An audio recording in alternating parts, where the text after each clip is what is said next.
Sisid yan. Gusto siyang sisirin eh. Aray po, yung kuko mo nga kasi. Yan na. Ligo na dan.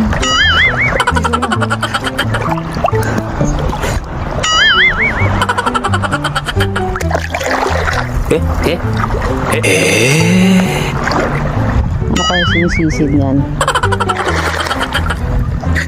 Hindi ko alam kung anong sinisisid eh. Waterproof lang tong ano ko, pati dun sa lalim eh. Kukuhanan ko eh. Hindi ko alam kung anong sinisisid niya. Sige. Hindi niya tatantanan niya kung anong nakita niya sa ilalim.